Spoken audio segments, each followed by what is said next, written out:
Hey up, everybody. Wow, what a game. At least, yeah, I can start introducing. Welcome to Mufc Realist TV. This is the post stream. Now we will try to have some talk about the game and digest what we just saw. It wasn't good. It was really bad, I have to say. First of all, I just want to say hi to the VAR room. We have a lot of people here. Sorry, we are a little bit late. We are co-streaming on Poppy's channel, so we're not done there yet. I say, Red J say, if you're 3-0 down, try to change the system, but we don't have a system. Yeah, that's one of the biggest problems at the moment. We don't even have a system. It seems like we are like headless chickens running around, and we have no plan. And that's what frustrates me the most at the moment. We look so uneven from center back to strikers. We lost 3-0. Newcastle had played well. They fought hard. They had a lot of midfielders. They were winning all the battles. I would say some of their players was really good. I would say I'm just gonna pick up their lineup here to see who was the best Newcastle players. I saw here that Joe Linton, for example, was really good when he was playing. I think he was one of their best players. He won the most of the duels, and I think Hannibal, he fought hard, but Joe Linton was a little step better than him. Where is Mark? Mark, will you jump on? Yeah. Good night, guys. It's tough game. Right with the preview. Thanks for joining us. Sorry the stream was late. We were co-streaming with Poppy on the watch along. So it's been a lot. I know it's been a tough loss. Some of you guys in the stream probably predicted the loss, but some of us were thinking we might have been, hopeful for a victory. And it wasn't to be, like the team, I can't say they got played off of the park entirely, but there were some moments where we did get ran over. There were some other moments where we had chances, but you know what, guys, take this moment to like, subscribe, and share as we get into the show. Now, for the thousands in attendance and the millions watching around the world on MUFC Realist TV. Ladies and gentlemen, from Mandalay Bay. Up in there. Okay. Bam. That's very good. Very good. Okay, I'm just gonna say, see here, Matty R has been waiting. He says, "Let's go." Yeah, it's nothing to go here. These players looks inflated at the moment. We have no energy left. I see here Neil Driscoll says, "Big up, hi Jarvis, big up Neil Driscoll. Good to see you." So, guys, how are you feeling after a loss like this? At the end of the day, it's just a League Cup. To be fair, I'm actually a little bit glad that we are out of this cup, because we don't need the extra 4 games up until the final. We struggle so much at the moment. We don't have fit players. We don't have. You could see, for example, getting Aaron Wan-Bissaka back at right back. He was one of our best players. He's been out for months, and he comes in, and he's way ahead of Dalot. So for me, it was good to see him back. We gotta try to think of the positives. I'm also happy with Hannibal. I think he fought hard during the game. Unfortunately, he had a yellow card, so it cramped his game a little bit. He struggled a little bit because of the yellow card, yeah, that's basically it. There's nothing much to write home with. Garnacho, he had some good performances in the first half. He came to the byline, had some crosses, but yeah, I said Reber Bakir said keep calm. Remember, this is the beginning of the process. I'm not sure if you if you're being sarcastic or this is a real comment. He's being real. Like I'm telling you, he's being real, because at the end of the day, this is a rebuild, and I feel like fans forgetting that it's a rebuild. Of course, we could want Yeah, I mean, like, okay, yeah, bro. Like, I'm disappointed, bro. Like, I don't expect to be losing to anyone. Far less Man City at 3-0 at home. Like, at home, I do expect to lose because it's at home, you're in front of the home fans. You know what I mean? But we like let's be honest about ourselves. We've seen these players from since what game week 1 at home, not coming up and not turning up for the home fans. Are we going to blame Eric Ten Hag for the fact players not showing intensity? Like, okay, like it's like he have to control the players. Should he play in their positions for them? Because at the end of the day, you cannot tell me that, okay, when we win and these players look well, is the players being amazing and not Eric Ten Hag's good coaching and methods. You know what I mean?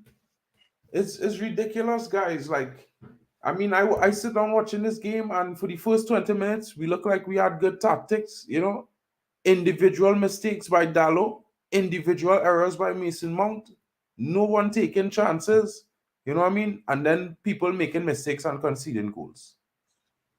It's more individualistic mistakes than poor tactics or poor strategy or a bad setup to the team. A Yeah. rebuild?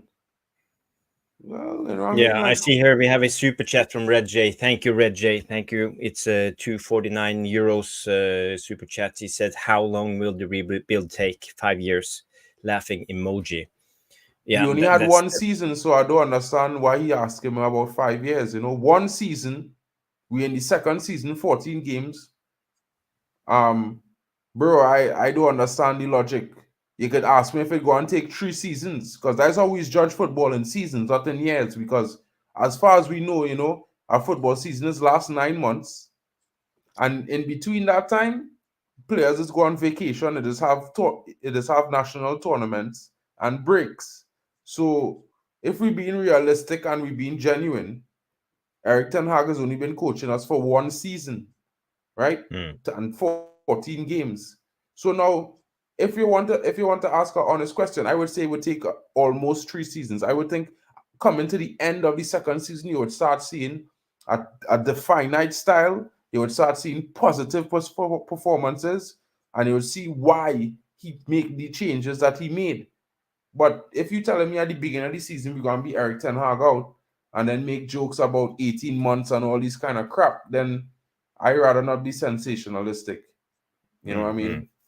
Yeah, I see here. Matty R says, Jarvis, we should start start doing yoga after every game. Yoga stream. Yeah, that would actually be more realistic and more relaxing in a way, because now I feel totally lost. We have lost 2 games 3-0 in a row at Old Trafford against Newcastle and Newcastle and Manchester City. It's not going well at the moment. I'm not sure what to do and how to fix this. I think we just have to try to digest this together, because at the moment I don't have any answers at all. I have 1,000 questions, but I don't want to come here and be totally negative about everything. Um, but I see you guys, and we all hurt at this moment. I see Yale comes in and say, I do hear the talk about the rebuild. Sadly, United is broken club. There's no money for another rebuild. It gets worse every year. Yeah, it feels like it's getting worse every year. I see here DJ Superfly comes in. He say, I predict a 3-0 loss in the last night. He Could did. see, yeah. And yeah, I remember you said the 3-0 loss. So you predicted well. You should put money on your on your predictions. Maybe you will have something good coming out of this. Mark Smith, he says, Eric Tenklules is gone. He's weak. He's out of his depth. Richard Arnold is expected to summon him at the Carrington tomorrow and give him the inevitable news of his sacking. Well, it's up for debate. I don't think the club has money. We don't have a manager ready to step up. The only thing they can do is to sack Ten Hag and give it to Darren Fletcher, but that won't be better. So at the moment, I will still sit put and see what's going on and what will happen in the future. Things can still change. I see Edward Reed. He says the rebuild. We have so-called superstars that are on thousands and thousands a week, and manager can't get them to play.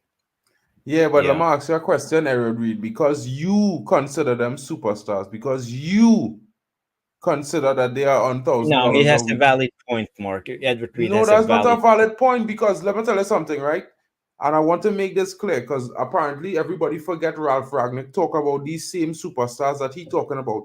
You know, this is the recency bias of Marcus Rashford scoring 30 goals last season, which was the worst thing to happen to this football team. And I will keep saying it, right? So when you want, if you want to talk about a rebuild is a 3-year system.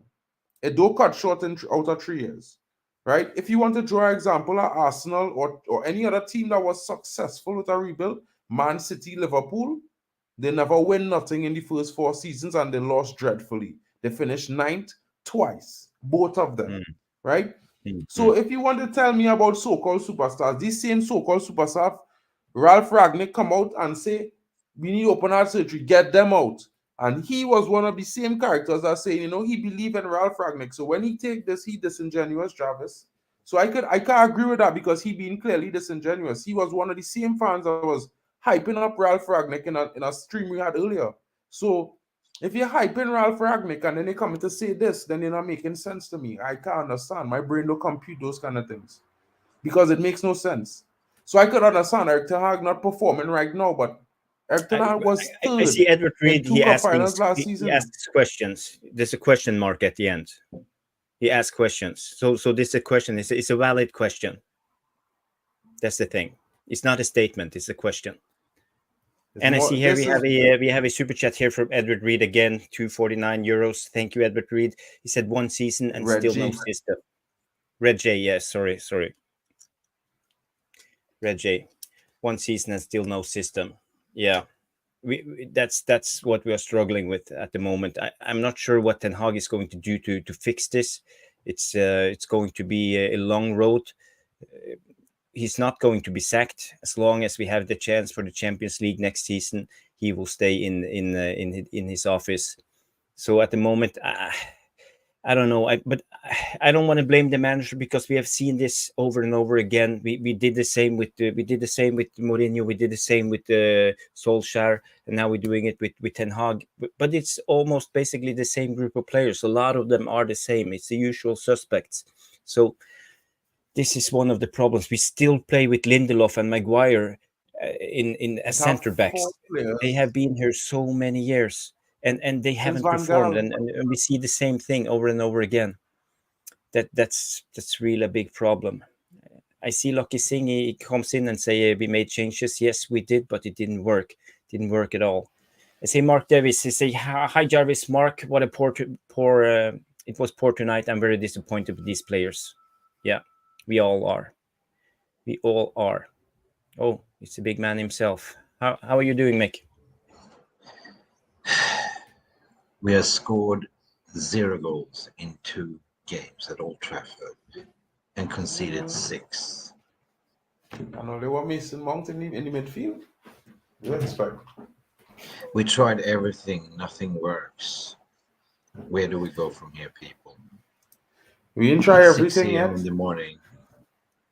No, all we need to do is stick Mark in the midfield. Nah. I mean, I would love to, but I think it have a place in our midfield for 2 players that we haven't really been talking about. I think we need to see Kobe Minu in our midfield, and we need to see a pair in Amrabat and Casemiro.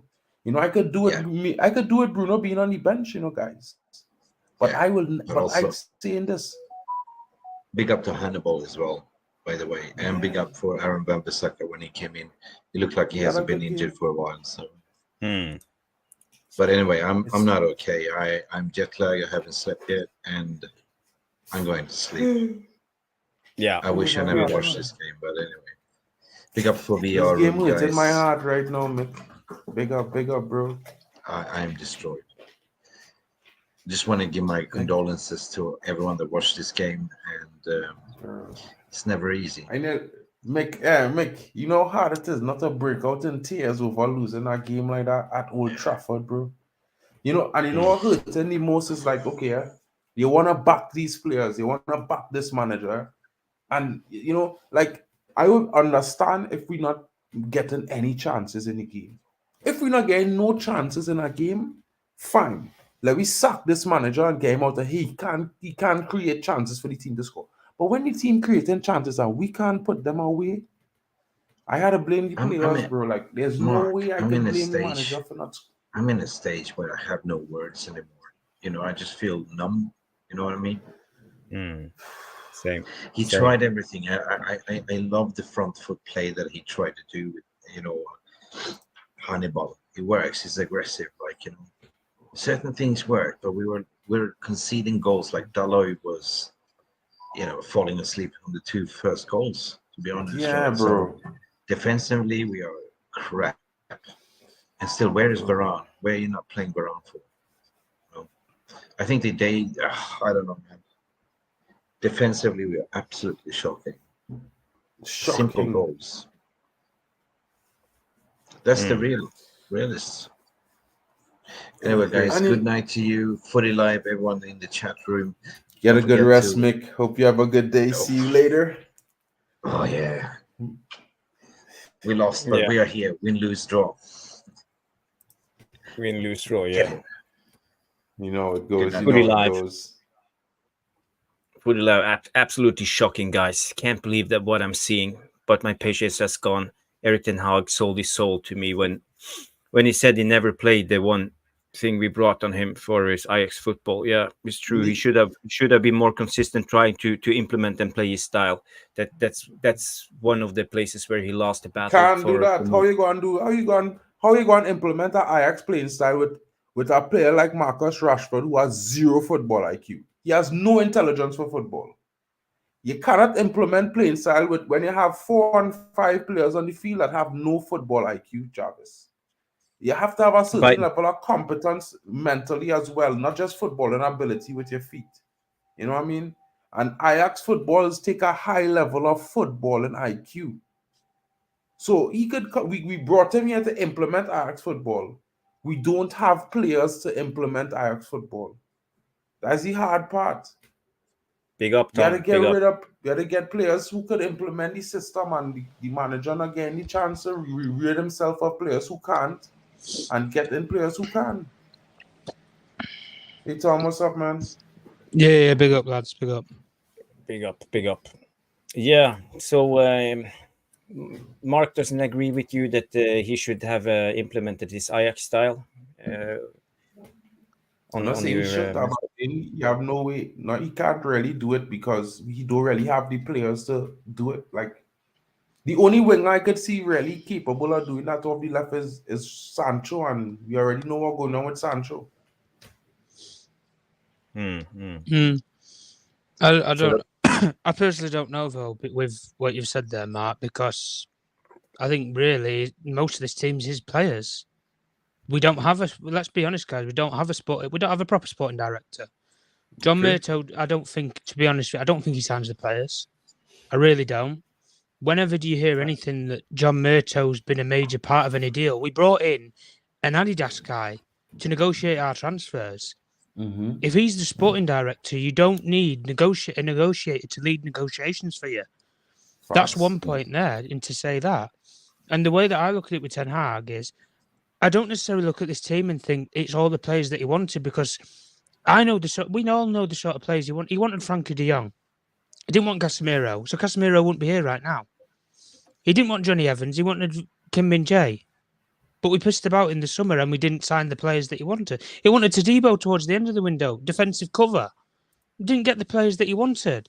And the reason why he didn't get the players that he wanted, we can go around the excuses or whatever, but it's a mishmash of combinations. The FFP killed us, but that's because of the regime that we're run under, unfortunately. And it's caught up with us. And it catches up with every single other club.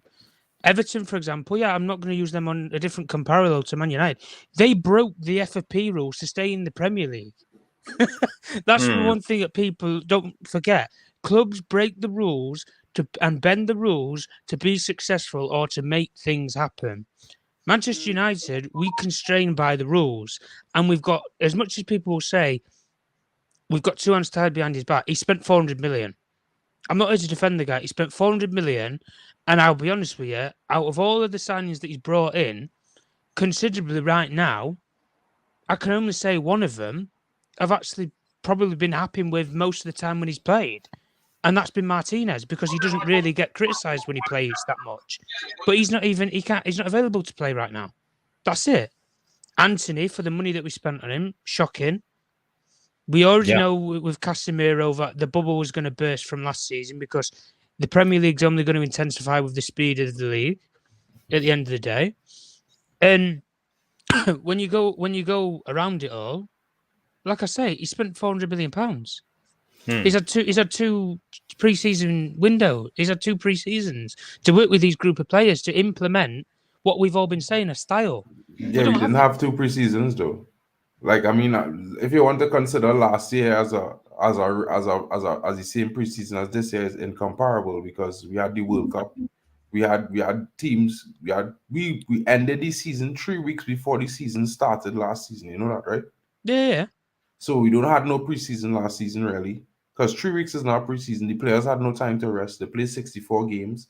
We could go on and on about the multitude of all sorts of stuff that creating issues for this club right now, right?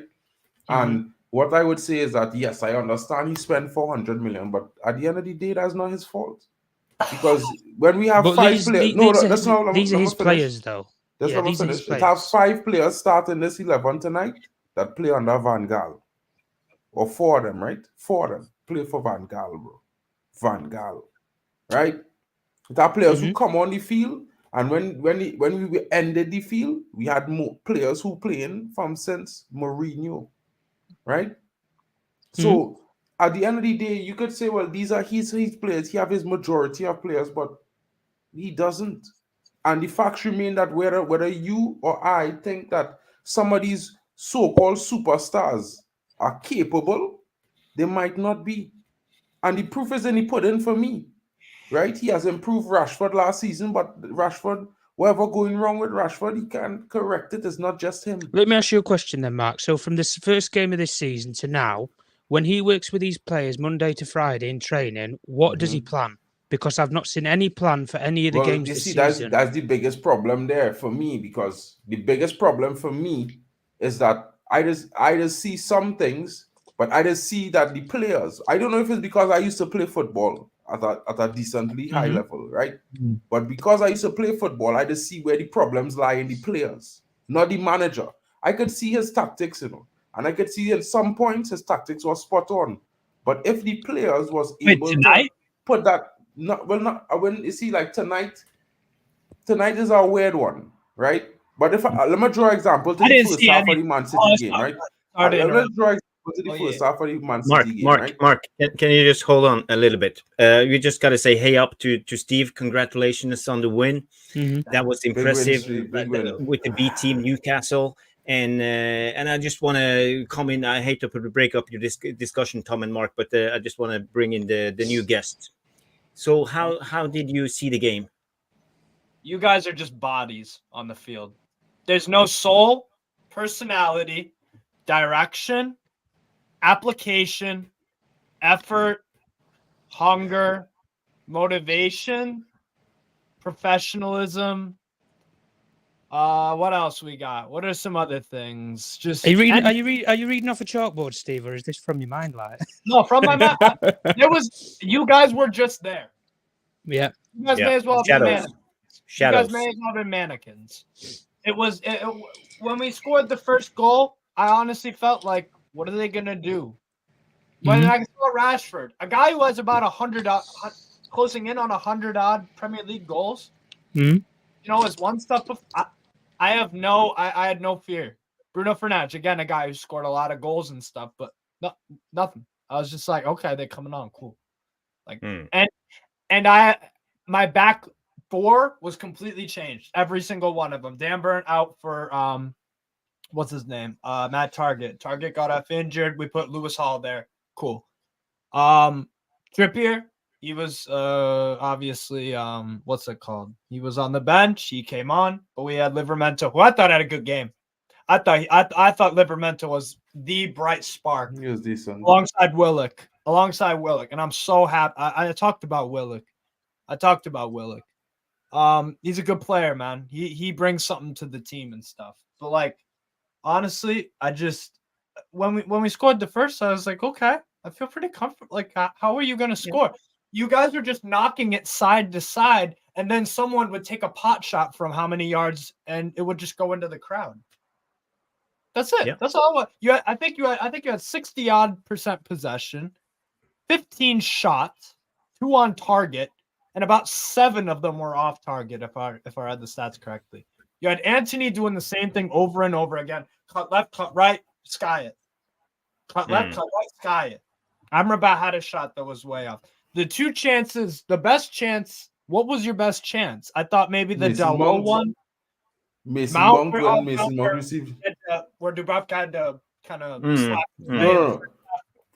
Yeah. Oh, you're right. When he tried to crash the box, try to put it when Mason Mount get the cross, and instead of taking it on his chest and just roll it in the net, it come off the bottom of his chin. I don't know. Right. I don't know. Like, yeah. Right. But that was it. Other than that, I was like, what was the threat from you guys? And I just felt like we didn't even need to be hungry tonight. We just had to have a bare ball, just like even a little bit of desire to win, just a little bit. I thought we were good tonight, and at times, I mean, we did play you off the park, but like we conserved our energy for the Arsenal. Steve, all you needed to do was just do the basics. Yes, we can't do that. That's it. You guys, like I said, all those things, fundamentals, personality. The only one that has some personality to him that tried to apply himself was Mabry. That's it. Hannibal. I agree. 100%. But he wasn't even the best player on the field tonight. So really? I'm just saying. Who else he wasn't. It had better players than him. You know, like I'm telling you. Like Garnacho had a better game than Mabry. I did. Anthony did the same thing over and over, but if you look at Anthony's game overall, it was a better game than Mabry. What would you give Anthony out of 10? So wait, I would give Anthony no, you see, well, I wouldn't give Mabry a 7 tonight. He got a yellow card. Well, I wouldn't either. In the first 10-15 minutes, he was rash. He wasn't ready. Oh, yeah, he got a yellow card. He grew into the game, so I would give him like a 6. Same thing I would give to Anthony tonight, because he could have done better with the chances that he had. No player gets more than a 6. No player. I was about to say a 6 is it's hard. It's hard because at the same time, I would say this for me, it's like we need to take our chances. No, we could go ahead and talk about the coach tactics and talk about everything we want to talk about. But we cannot disagree on the main point that if a player took his chance tonight, the game changes. Does it? You understand? It does. If we had scored, right, at least 1 in the early rounds when you was 1-0 up, right? At 1-1 is a different game. Now when it went down to 2-0. Oh, sorry, go on. I cut you. Go on. No, when it went down to 2-0, it become more difficult, right? Right. But if it was 1-1, we have a different game because these players, they're fickle, right? And the big problem is that they wasn't fickle now. They've been fickle for like 4, 5, 6 years. Most of them. So the problem is that we expect our manager to come in and work miracles with players who 2 or 3 other managers or maybe 4 couldn't. He's screwed. He has the impossible. So then the logic I have here is this, right?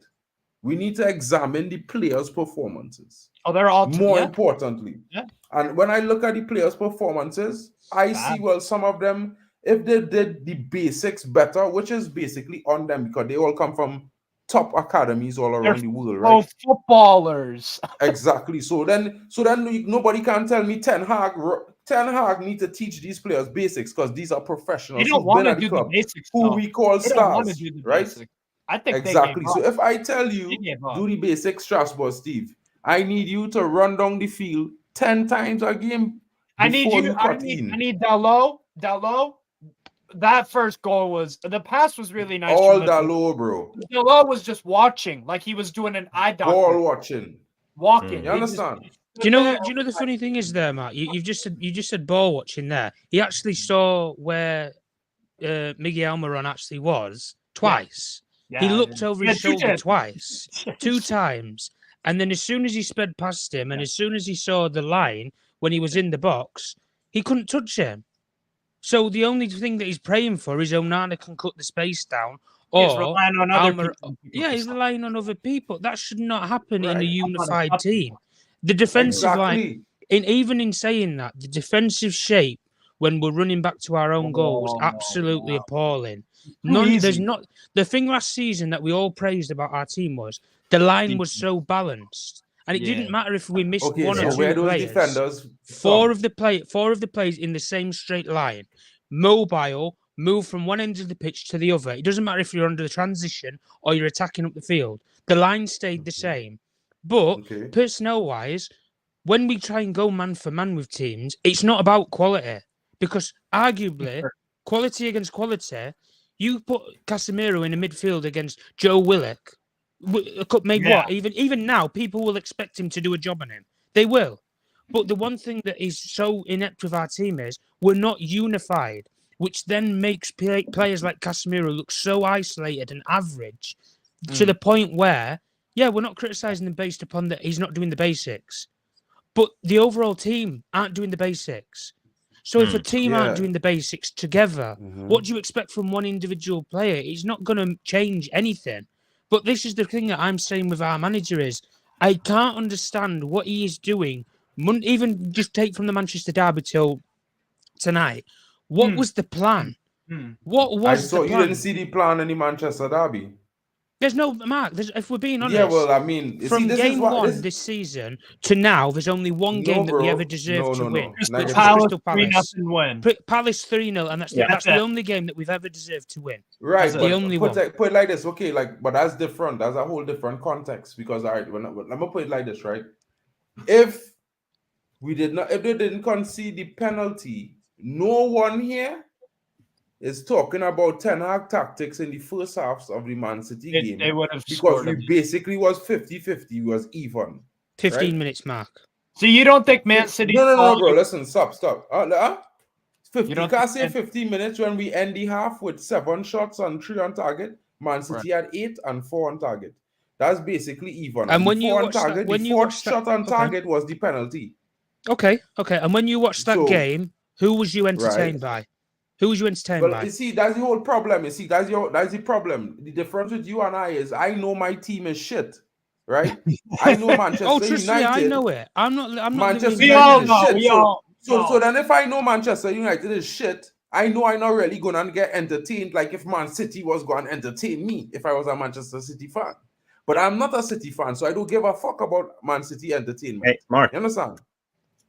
Language, please. Yeah, we are getting demonetized. We are on the yellow flag, so we're in the sin bin. So please keep it. So at the same time, it's like this, right? I understand the need to watch to get pretty football and to get football that excites you and whatever. I understand that, right? But when I look at the collective mixed bag of nuts that Ten Hag have to choose from, he don't have enough nuts that in the flavor that we need for his formations, for his style of football. He don't have enough. But he's already said that he's not going to play that. He's not playing that. Well, exactly. The main reason why he can't play that is because he don't have players to play the style. He chose. It's not about choose. He had to. It's not a choose. The players that we have are not. Listen, the critical things about Ten Hag ball at Ajax, the 5 most important players of the field is the central midfielder, the left wing back, the left forward, the left wing, the striker, and the register in the midfield. That's the most important players in Ten Hag team. And we don't have any of those players available in our side that fit those profiles, right? Marcus Rashford doesn't fit the profile of any winger, bro. So if you tell me he's a left forward, cool, right? But don't tell me he's a left winger. Comes in. He says Casemiro injured again. As if you needed any more. Yeah. I gotta head out, guys. Thanks for letting me chat. Look, y'all have been in hell for a while, so I'm pretty sure you take comfort in this. But yeah. Thanks for jumping on, Steve. Thank you. Thank you. Anytime, bro. Anytime, my bro. Yeah. Peace. Tom, like I agree with a lot of the comments. I agree that from it looks like to me, right? To be fair, it looks like this man kind of making a lot of mistakes because I disagree with some of his selections or squads and things. I could admit that. But if I look at the back line that we had last season, they all injured. You understand? We don't have that. So if we think about like we don't have the stability from last season this season, and it's not because Eric Ten Hag say, you know what, guys, take a vacation. These guys injured, so they're just clearly unavailable, right? So it's like, okay, I can't really judge him 100% like I want to judge him, because if those guys were fit and we were getting packed like we getting packed tonight, then yeah, tell me Ten Hag is rubbish, and I will agree with you. But when we do have that, first of all, we draw the line as a basic standard, right? If we do have that defense from last season, we not at basic standards in defense, right? And then, like, okay, like a lot of people, I don't like some players. I like some players, but one player that I particularly have a distaste for wearing number 7, my guy, and a lot of people always say, let's see this guy. Bro, this guy dropping stinker after stinker after stinker. The one good game he played, right, is the one game you're all talking about that was the best game of the season, right? But apart from that one game, he's dropped stinker after stinker after stinker. This guy have the most chances in the box for Manchester United and not a single goal. It's appalling, bro. Listen, if Mason Mount made the tackle in the midfield instead of tackling Hannibal Mejbri tonight, we would not have conceded a second goal. But some of these players don't do the basics. A professional foul is a basic for a midfielder and a defender. A professional foul is something you have to take. Hannibal took one. Mark, let's just address one thing at a time. You're ranting 100 things at the same time. It's very hard to address it. So let's just break it down. Let's see the Mason Mount episode when Livramento comes forward, and Mason Mount, he basically just let him run past him, and they scored a goal with Almiron. So that was shocking defending. What's your thought about that, Tom? Yeah, like I was saying before, when you go man for man against Newcastle, even with the lineups, both teams played a weakened team. Both teams, I think, made 7 changes or 6 changes, if I'm not mistaken, from what they would usually make. But even with the Mount chance, minimal impact. We know Hannibal in that situation, he can't touch him. He's on a yellow card, he can't touch him. He's already been given a warning. So either Mason Mount's going to stick it on him and you take a yellow card, and then you're gonna have to the manager's gonna have to make a decision, because your 3 midfielders can't all be on yellow cards. You either stick it on him and you stop the transition, which a lot of world-renowned teams would do in that situation, because they wouldn't take that chance against Newcastle, against a Manchester City, against any team. The Premier League is that quick and rapid, and it's ruthless to the point where you have a player like Livramento, who, do you know what, he'll just go on a bombing run. 50 yards with the ball and not a care in the world. Because why? When you get up to that speed, anybody touches you, you're going down. And they're going to get a yellow card because they've stopped the transition. But the one thing that I was saying before about the actual backline, not having that unity there, even if you play it as a 3, Jalot was miles behind the pack than the other 2, which was Maguire and Lindelof, who covered the left flank and the central flank, which was Maguire. The 2 of them were on the opposite side of the field to where the ball was going to be played. You could already see where the ball was going to be played before it even left Livramento's foot, because we all knew Miguel Almiron was just going to accelerate that fast past Diogo Dalot, and we know Dalot is quick, but he's not that quick to recover. And as soon as he saw the line in front of him with the penalty box, he can't touch him. He cannot touch him. VAR will not save his ass because it's not in even being used tonight. So as soon as he makes a touch on him, Simon Hooper will give a penalty. Regardless, he will give a penalty. So at the end of the day, the way I would say about stopping it, Dalot just needs to be in line. You already had a player inverted in there.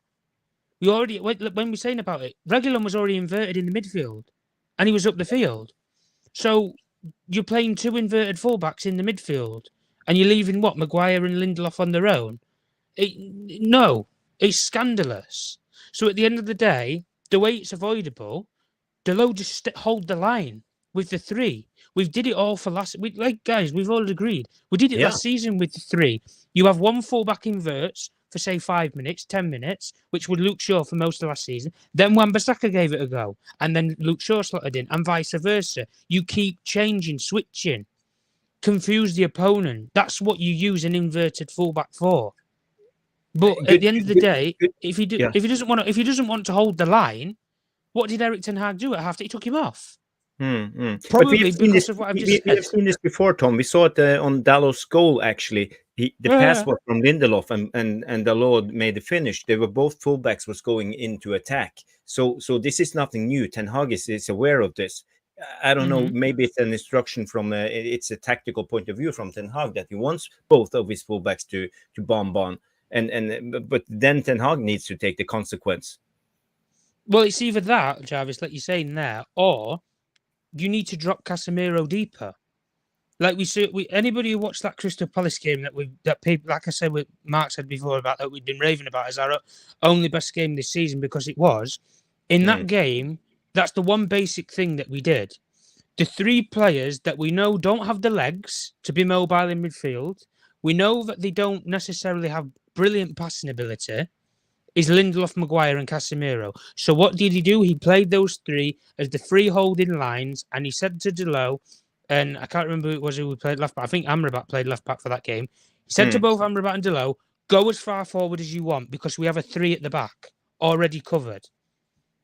And then mobile players like Fernandes or Mount can pick up the mobile runners on transition. So you're not going to be susceptible to the counter attack as much. And what happened in that game? We was a lot more successful with the ball. Even when Palace attacked on and breaked on us on the other half, we didn't, bat an eyelid really for most of the game. And Palace didn't do much. And it's avoidable in, say, this game. Because again, if you would have held the line in the same way that you would have done against Palace with Lindelof, Maguire and Casemiro, even as the 3, and if Delo wanted to go forward, that's fine. And look, I'm not going to sit here and say that any of those 3 players that I mentioned there will catch Miggy Alma on. But he'll either burst too far forward to go and get offside, and he won't score, or Casemiro, because we know he's a brilliant scanner of the game and awareness, will just know where the run's coming from and block the pass. That's just and this is what I'm talking about with the basics of it. And if you want, and we can't say it for what it is, because if the manager will not have said to Delo, if he said to Delo and Reguilon to bomb on that forward, I will be absolutely amazed to leave Maguire and Lindelof isolated. I don't care if you're playing Luton Town or Newcastle United. You don't isolate those 2 players because we know it's been a heart attack for all of us for years. So where the 3rd man is Delo. And like I said, he didn't keep the line. So what did he do? He hacked him off at half time, and I'm not surprised he did. Yeah, but that's not only the low fault though, because at the same time I understand that the low make the mistake, but as in the secondary, the play supposed to stop in the midfield. It was in their half. So if Mason Mount had tackled the Fermento in the Newcastle half where he was standing, it wouldn't be a yellow card. I agree. I agree, Mark. But the problem is we can't rely our defensive play on taking professional fouls. We are out of balance. That is what Tom is saying. We are playing. I understand we are out of balance, but the play progressing in one direction, right? If you stop it at the source, where all midfielders stop our play in the midfield, because I don't know if you're watching different football, but I watch Newcastle do the same thing to us the entire night. Every time a midfielder was about to break away, they pull him down in our half, and they only get 1 yellow card. Joe Willock, he did it to Casemiro. So that was the one time. It had many other times it happened. It happened to Anthony. It happened to Bruno. It happened to other players. They didn't get carded because they're pulling you down in your half before you break into their half. So it's not an attacking play yet. It's you progressing with the ball out of defense, right? So I understand that Dalo make the play imbalanced, but that's after the fact. The mistake was made in the midfield. Mason Mount not only let the guy walk past, he tackled Medjbury, preventing him from keeping the guy with keeping up with the guy. So therefore, he did two wrong things. He was in the wrong position to make the challenge. He didn't make the challenge, and he stopped Medri from being able to track the guy back. And then he didn't run back behind the guy. So then so after all those mistakes, he was supposed to be the guy that get hacked off the field. Because if we're being genuine here, all the attacks through midfield came through where Mason Mount was supposed to be defending his zone, because he playing left, the 8 on the left. And all the attacks came through that position. So if we had a more solid midfielder in that position and he was not on the field, well, maybe they scored the first goal, but definitely the second goal was not happening. Because whenever he leaves his position and he doesn't track back, because he's always be watching the play go on in front of him and running back behind it, right? So if that making sense, then the mistake happened in midfield, because if most teams make the tackle in midfield to stop the play progressing, why aren't we doing that? And I'm pretty sure that Ten Hag did not tell Mason Mount not to make a professional foul. That would be insane. Because if we stop that play in the midfield, it's up in the air if he got a yellow card, 1, and 2, the goal, we don't have a threat on goal. That clear out the immediate. Any threat on goal is cleared out with that play in the midfield. They have to start over. The team could now reset. Everyone could get in position. That's what that is. Yeah. So I understand. Yeah. So I understand that the team is imbalanced as well. Dalot had a poor game. I'm not making any excuses for Dalot. He's totally at fault for the first goal. He's also at fault, partial fault for the second goal, because he's sharing that fault with Mason Mount. Because Mason Mount left the man. Gallo end up the scapegoat, but he still could have probably done better. So I'm not trying to take away any blame from Mason Mount, from Dalot either, you know. But look at it like this, right? Players need to take their chances, right? So when we go in front of goal, if we get 4 chances, right, at goal, and we don't score 1, that's not making it a difference of a big chance or a huge chance or a small chance, you know, because a goal scoring opportunity is a goal scoring opportunity. And we could sit down here and talk about a lot of things, but if the manager didn't have a system or a plan, we would not be creating goal scoring opportunities. The whole problem is the players not taking these goal scoring opportunities. Efficiency is key. So the players have to have some responsibility. These are professional footballers we are talking about, not children. They are not children.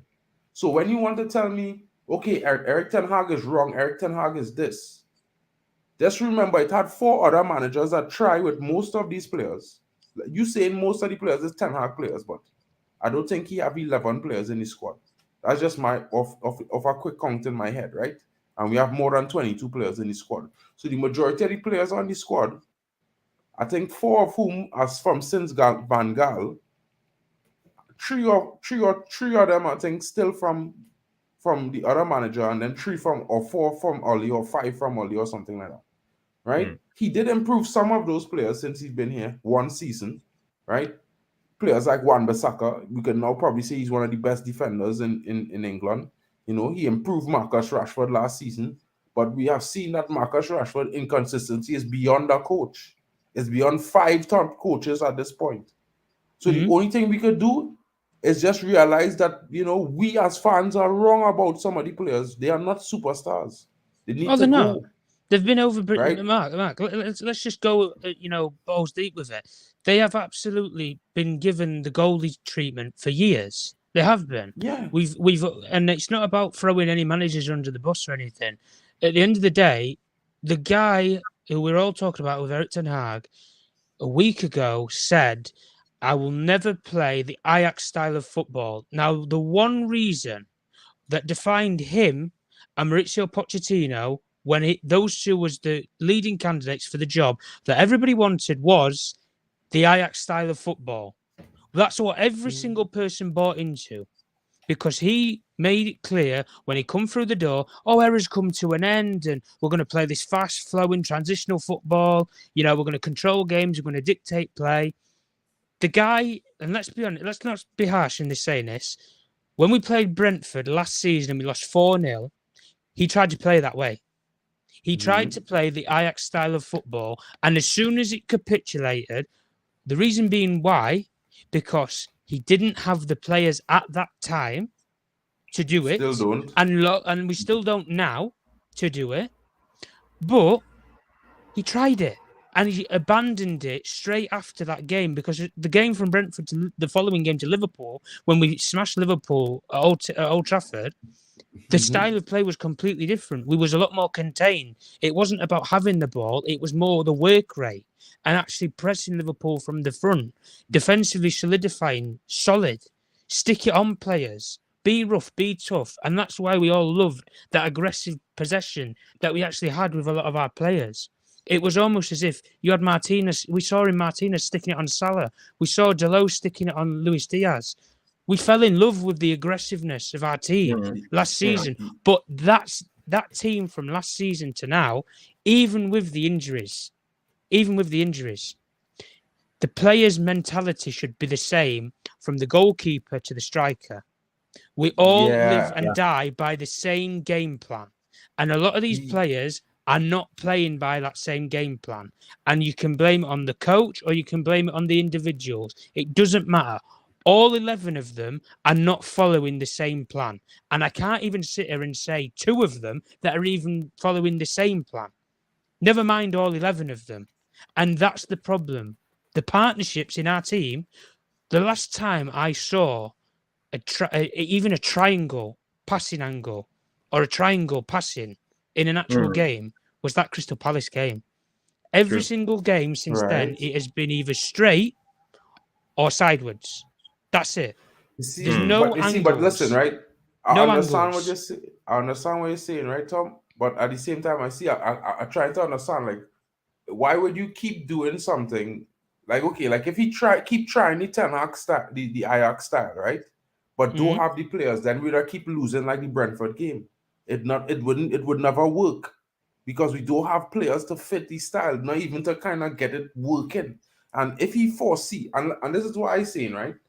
If we don't have enough in footballing intelligent players on the field, right? Then we can't use our Ajax style at United, because the Ajax way is footballing intelligence. You have to be able to read the game on the fly and make adaptive changes, right? Now, we don't have that. So he cannot implement that with illiterate players, basically, so to speak. You know, no, not to be offensive to them or anything, but he can't, if they don't have the IQ to read the game, he cannot implement that style of play. It makes no sense. He would just be wasting his time and losing games. I get what you're saying, Mark. But the counter argument when it comes to this, what you're saying now, that the players can't do this. You can watch Brighton when they play. Yeah, Brighton have players who are not at the level that you would expect playing that style. They have center backs with Louis Dunk. They have Webster. They have Pascal Gros. But you're missing out the fact that all them Brighton players playing that system for the last 6 seasons, bro. But my point is, but these players played this system with Ten Hag last season too. It's about implementing. Brighton has been coached that system for 6 seasons. Under Graham Potter, they have been coached that system for over 6 years. You cannot implement that style, a complicated style of football in 1 season. Is impossible. Let Jarvis make his point. Go on, Jarvis. Yeah, my point is, you can learn players even, because when you play in the Premier League, it's not like you don't understand football and you don't know how to pass a ball. And if you can get Pascal Gross, Louis Dunk, and Webster, and all of those guys playing beautiful football as the Serbia is doing at the moment, I believe Ten Hag has a job to do, and he needs to start this job fast, because as you're saying now, it's no use for him to try to implement this style in a way. That's how I see it. The problem with me, though, where we're saying about this with implementing this Ajax style or anything, every single top manager in world football never changes their style of play. The only thing that they do is they adapt the tactics to suit the modern game. That's it. That's the only difference that managers do. They never change. We all know what Mourinho football is. We all know what Antonio Conte football is. We all know Simeone. We know Pep. We know Enrique. We know all the different styles of play. When you have a manager who comes to this football club, they have a clear style of play. Even as far Louis van Gaal, we could see what Louis van Gaal was trying to do. He just didn't have the time or the players to implement it. Now we can blame that on the recruitment, we can blame that on him, whatever. Mourinho was the exact same thing. But along the way, everybody got giddy because we were still winning things. Even though we weren't playing fully what Mourinho's plan was. We can blame that on whatever. Ollie's the same thing. We can say the same thing now with Ten Hag. But this guy, in difference to the other managers, is as soon as he come here and he tried to play the way that he wanted, he abandoned it. And any top manager, even if you lose, I don't care if you lose 4-0, because if you lose 4-0, but you know what, you give us a good game and we're actually playing decent football, it comes right eventually. You need the time to actually play that way. And as soon as he abandoned it, so what are we working towards then? What are we actually working towards? Nothing. We're not working towards anything. And now he said, oh, we're never going to play that way. So what way are we going to play? Well, you see, you're conflating some things, just like Jarvis conflating things there. You can't compare a team with players who play in a style of football for over 5 seasons where they learn a style of football, right? Because let me be real here. De Zerbi did not coach Brighton the style of football they're playing now. That was coached by Graham Potter. It's being coached in their academies for the last 5-6 years, right? So that is one thing. We could debunk that right there, that nonsense one time right there. And let me go on to say about this, right? Like, put it like this, right? You saying if we were seeing something positive, but when the game where we lost against Brighton and Brentford, those first 2 games, we wasn't really seeing anything positive. We were just seeing goals scoring against us, right? So if he had continued that way, he would have been sacked by Christmas last season, right? So he adapted so he could get the team to win, so he could he could put credit in the bank, right? Okay, yeah. And get more players into the squad to finally play the system he wants to, but the club is not helping, right? But Mark, so I understand. He's already said he's abandoning it. Listen. He's already Okay, saying but he he's has abandoning to. It's a fact. He has to. No matter how you spin it or wrong to make it negative, is a positive, because at the end of the day, he would be crazy to do the same thing and achieve the same result over and over by doing that same thing. And if he had tried to play the Ajax style, he would have been sacked a year ago. He would not be okay, but now. You just said there about you just said about that last year where he made do just to keep himself in the job and buy him time and buy him more players. And get more players now. He has done that now. No, he has not. The club has not done it. How much players did we buy, bro? Did we get rid of Maguire, Scott McTominay? Did they get rid of those players? Did that's they bring in? That's got nothing to do with right now. Pause. That is backing our manager, bro.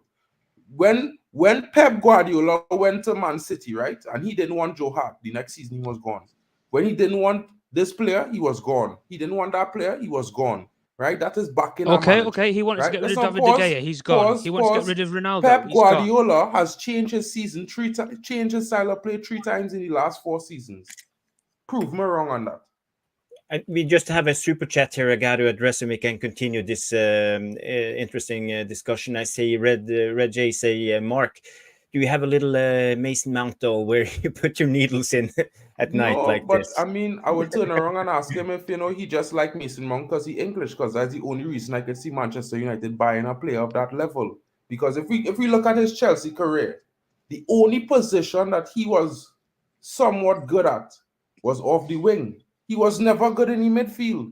So if we're talking about Mason Mount, right, he's average. Okay, let's put it like this, right? Mason Mount, when last Mason Mount get called up to the England squad? I'll wait. That's the kind of level of player Mason Mount is. And the England squad have average players. And imagine he don't get called up and Henderson is play for England. So if we're talking about, it's cool. I'm not making excuses for Ten Hag, guys. As a Manchester fan, I sit down and I watching the football. All of us sit down here and agree with Ralph Rangnick, right?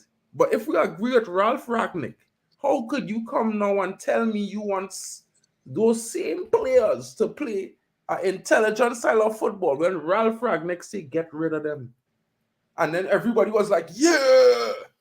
But now, them same players, they're superstars now. Like Purple Patch Wonder last season, that was luck Because in 7 years at Manchester United, a lad never scored 20 PL goals in his life. Never had 10 PL assists in his career. And he's a left winger who some people is called as good as Mbappe, right? Then we have, I mean, it's like we have a lot of players here that not doing it. And I understand they did stuff in the past that was all well and good then. It's in the past, leave it there, let it die. Because it wasn't sensational. They didn't win a PL trophy. They didn't win a UCL, right? None of them. Luke Shaw at this club 10 seasons. The first season in a long time, in probably 2 years, he was amazing, was last season under Ten Hag.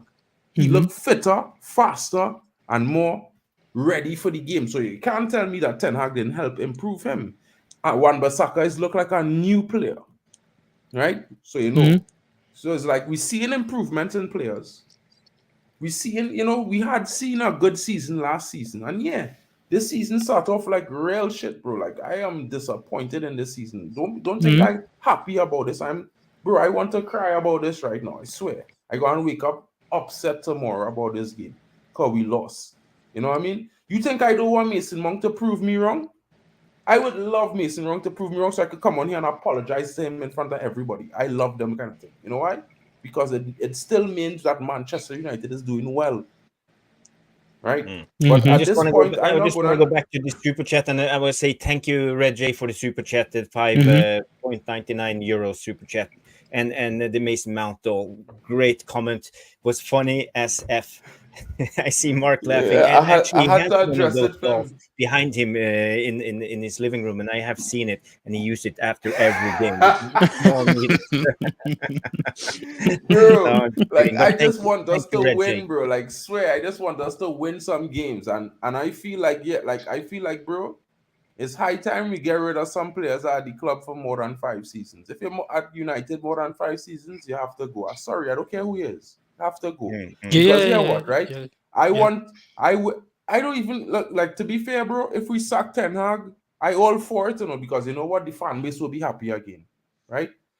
But I just want everybody to understand: if we sack Ten Hag now, we're not winning a PL trophy for the next 4 or 5 years.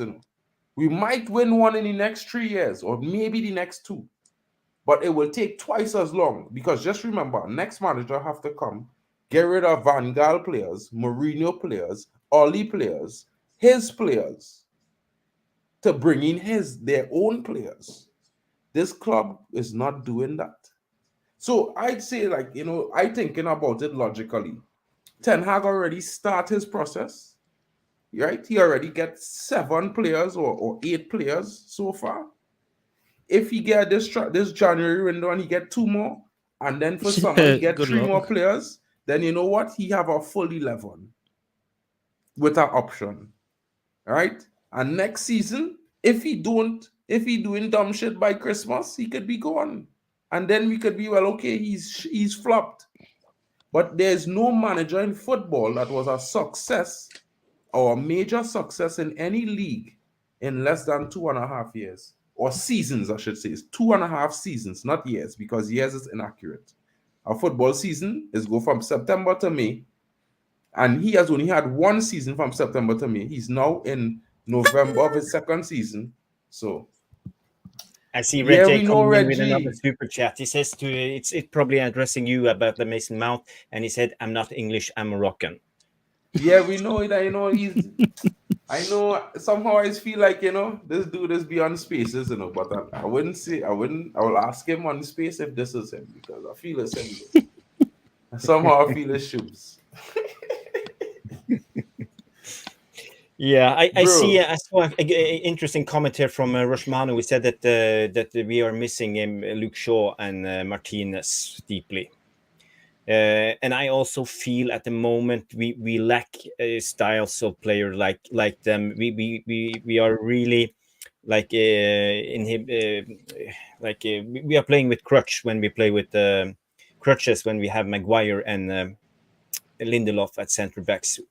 They don't have the abilities to play out from the back as I see it at the moment. It's very hard, and they don't have the courage to try, because they are super afraid of making a wrong pass and they will be hung out to dry.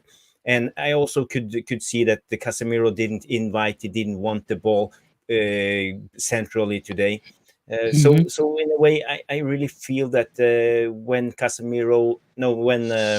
Shaw and Martinez comes back, we will see improvements on our team because we miss them dearly. Dearly. Yeah. Are you agreeing, Tom? Do you see a light at the end of the tunnel when we get players back from injury? Defensively, yeah. I'll be honest. Defensively, yeah. I think there will be a little bit more. Look, I put it this way: I won't be nervous going against Newcastle like I was tonight when I saw the defensive line. I won't be worried going into the Manchester derby thinking, "Oh, we're going to get slapped up here." I won't be thinking like that. I'd be optimistic more because we have our best players. Like you were saying, that's the best defensive line that we can have. And if it was the same line to what it was last season, Wan-Bissaka, Varane, Martinez, and Shaw, that was solid. It was balanced. Because we know Wan-Bissaka would slot in as the defensive third centre half, and then Luke Shaw can invert inside. And I understand that we've been missing these players from all this season. But the difference is, even if you bring that player in, do I really think it's going to change the result of tonight? Probably not, no. Because even Luke Shaw in Reguilon's situation tonight, it wouldn't have impacted anything. Varane in probably Maguire's situation, he would have still been on that side of the field. It wouldn't have impacted anything. Wan-Bissaka in, say, Delo's situation tonight, he might have, put in a last-ditch tackle and got the ball away somehow. But it's ifs and buts. But if we do get those two players back, I do think the game will improve for us defensively. But that's not going to win us games. It's offensively that we have the problem with. And that's the one thing that I agreed with Mark earlier anyway, was we don't finish our dinner. Even if I know brilliant, great teams in football. Even even Manchester City in the Champions League final last year against Inter Milan, they were feeding off of scraps. Haaland, Mahrez, all of them, they was feeding off of scraps in the whole game. So what did it take? It took a wonder rocket goal from Rodri to win them the Champions League. Because it was that scrappy, and that's the best team in the world. True. Who play the best football, have the best manager, and I would say anyway, have at least two of the best players in world football, in De Bruyne and Haaland. But even aside from that, they were scrappy in those sort of games. We, in the games that we play, with the chances that we have, we need about 10, 15 chances to at least take two of. That's the problem. Our conversion rate is shocking. It is shocking. But when you don't have a clear setup, and this is why I say about the style of play, if you have a style of play, follow the principles. If it's to play with set pieces, I don't care. We'll play with set pieces then. If we don't score from set pieces, we know the reason why we're not scoring goals, because that's the way we're trying to play. If it's you want to play what I was saying before about triangles, rectangles, movement and mobile players, then that's what we need to do then. But we're not seeing anything in the final third. That's my problem. It's literally take the ball to the byline, whip it in the box and hope it hits somebody. That is literally what it looks like, because even teams like Villa and, even Newcastle tonight, every single time they go forward, they have three options. And that's minimum in the box when they aim for anybody, either from a cross or on a transition. Three players. But the difference with us, we don't have that option. It is literally, you just have the centre forward there, that's it. Because Rashford or you have Anthony, they don't want to go into the box. They want to cut inside. They want to shoot from 25 yards out, hit the top corner screamer at the Stretford end. That's the problem with us. We don't have enough players who want to unify as a three.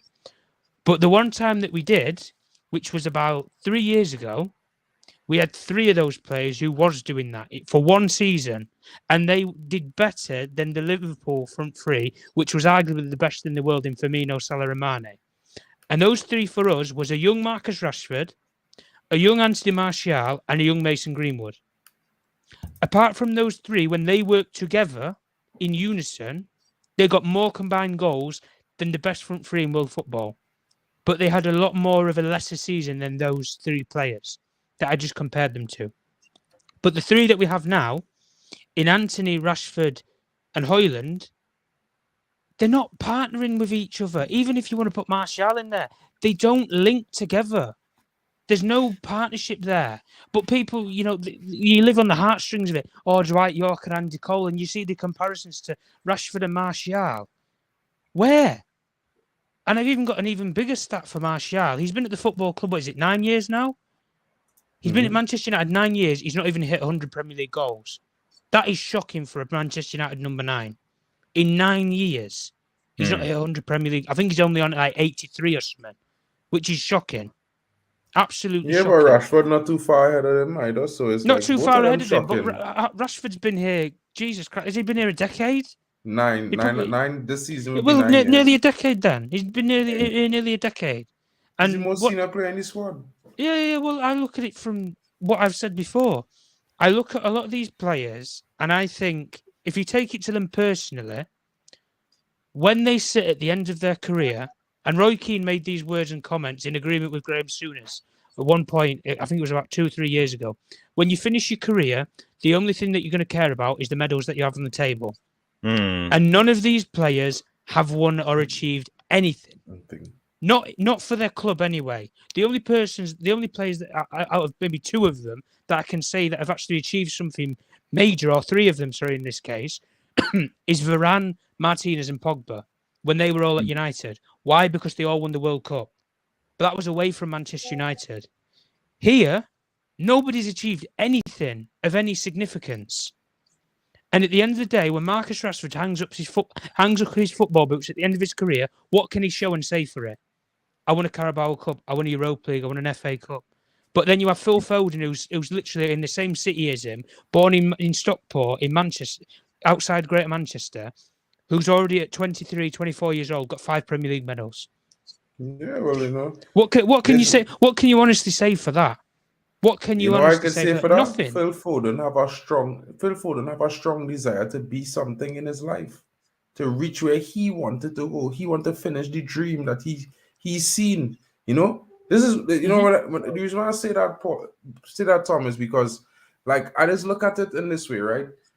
We could sit down here and argue about the manager, the tactics, and all. At the end of the day, these players have to apply these things, you know. And if these players not out there applying the tactics, we could sit down here and say whatever, because like basically, like as you say, it looks like there's no plan, right? I'll ask you a question though, Mark. Let me just ask you this question then. When your manager says that he will never play the style of football that he's renowned for, are you not worried? You see, in because the context if he says that he's not going to play what he knows, that puts the fear of God into me, because that's all I know about this guy. Okay, well, you see, understand something. When he say that, right, I looking at it from this perspective. I looking at it from the perspective of it's impossible to play that style with our current starting lineup as is, right? But use the word never. Yeah. Now you could never. You know, my mother always tell me never say never, so I wouldn't say it as a permanent thing. You know, I mean, if he had said he's not ever going to use that style, then I might take him more seriously. Yeah, just being honest. When I hear never, I just usually have a but later on in life. Somewhere down the line is always have a but when you have a never. So, from my perspective, I look at it like, listen, we need to have a register. I might think Kobe Mainoo's that guy. It might even be Dan Gore Jr.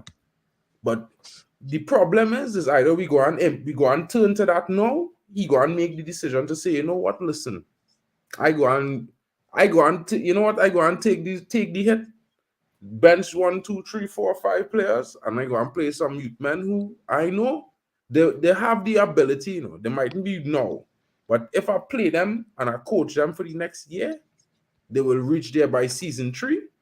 I will be fine with that. As a fan, I could get behind that, right? Because here, what I fed up, and I'm not fed up with him, you know, because I know it have a whole collage of issues he dealing with. The toxicity, the Mason Greenwood, the Anthony, the Jadon Sancho, you know, the fact that the club didn't get rid of some players that he was trying to push out and they still here and a lot of making them's out of his headlines. control. All of those things. The club on sale, and then it have other all kind of madness going on with this takeover thing as well. So it kind of hard for me to be like, yo, Ten Hag, we had a sack here, bro. You know what I mean? Because I looking at it like, you know, he could be doing his best. And then these players, and then some of the players on the field could be just, you know, some players could, like, listen, if some players if you playing on a football team, I'll ask you this question, Tom.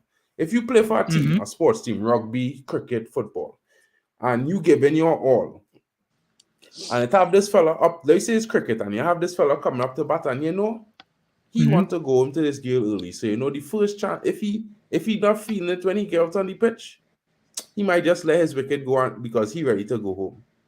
And you know that's just this guy MO. You go on if you need 20 runs and you see this guy coming on the field, you go and give up. You go and be like, oh shit. You know what I mean? No, he could turn around and slap 20 and slap 3 sixes in the first 3 balls, you know. But he could also turn around and say, you know what? I'm not feeling it today. We have too many players like that on the field. And they've been doing it for too many seasons, bro. So it started to infect the players who were clinical, like Bruno was clinical. You know, he get there and it started to infect him. Now he's not clinical anymore. You know, like it have lots of situations.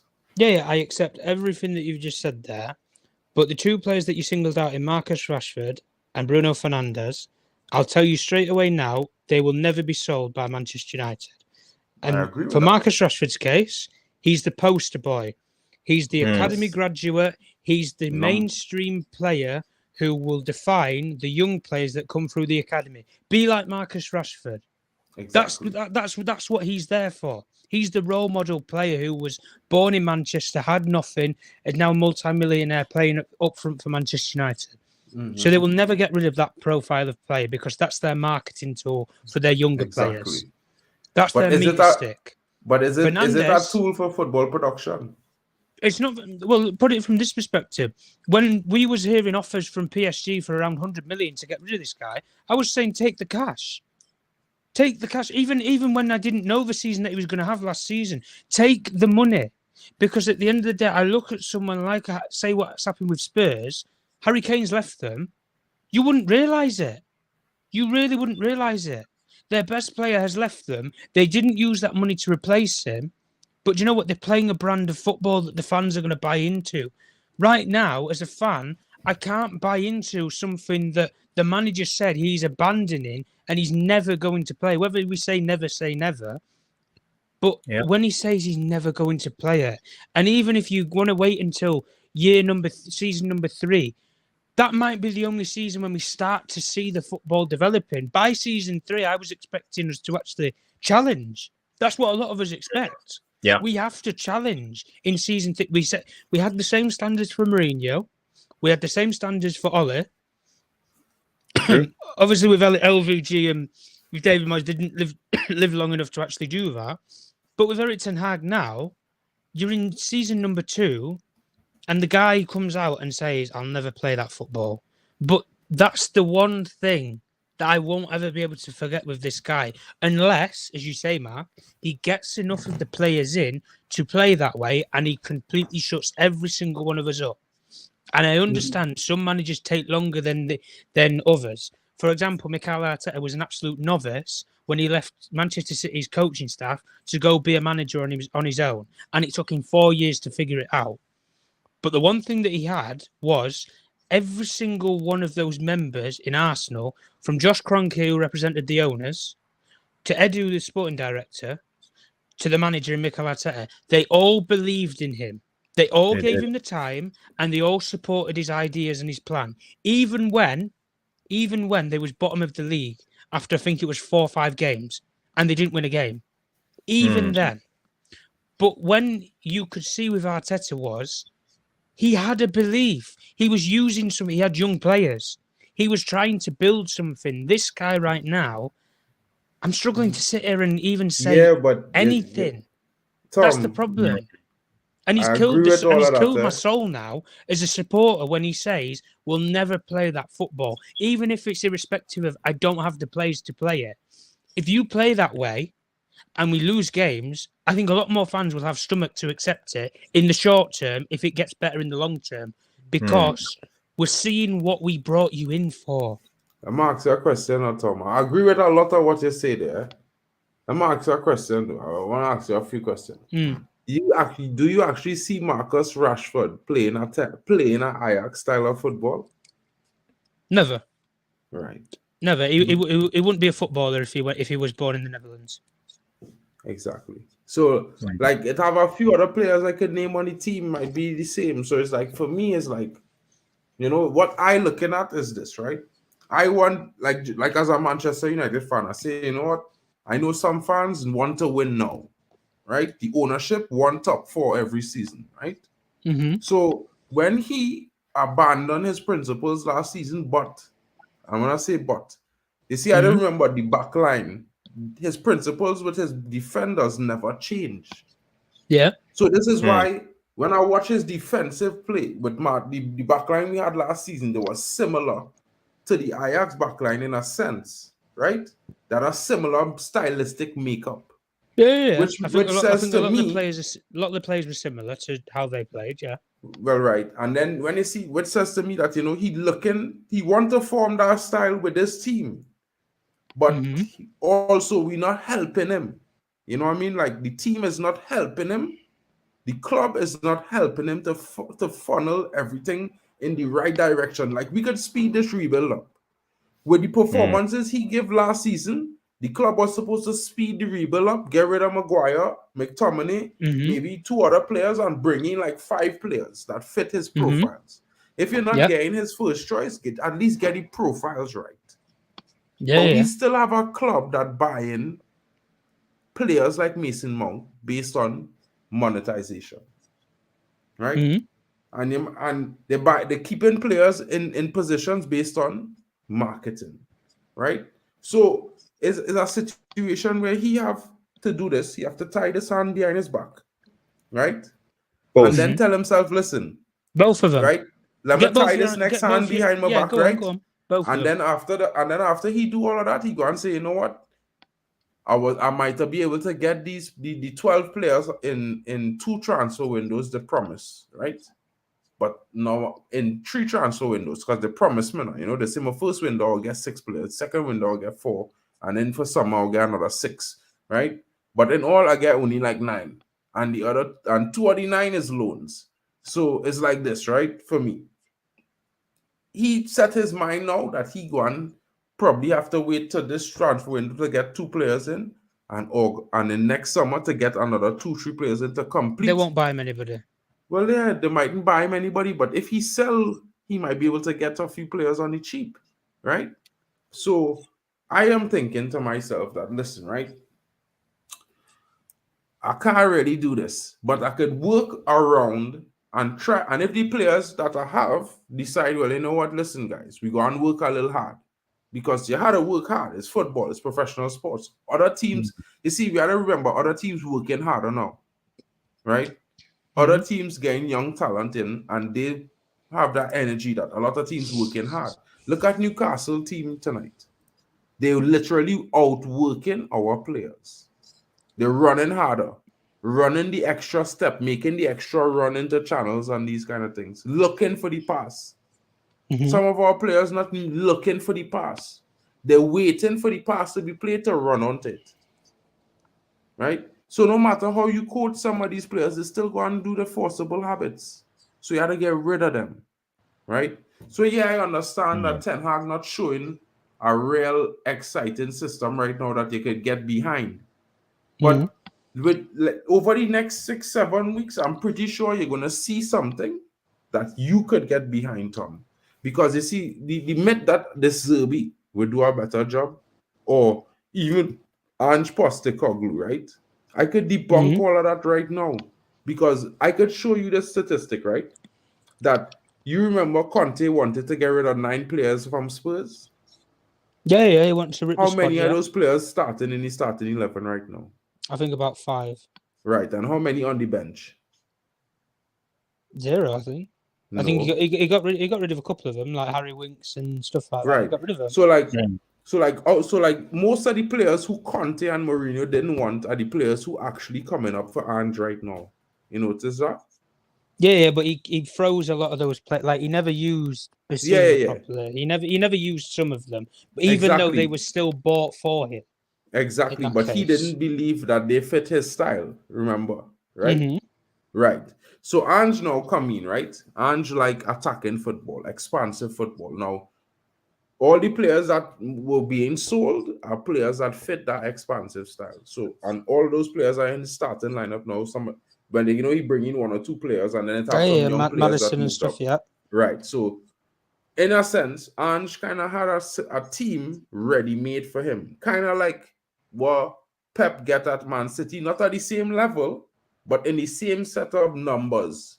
Because if you look at Man City, when Pep went there, he bought 2 or 3 players after he arrived, but he already had like about 7 players that fit his system in the team.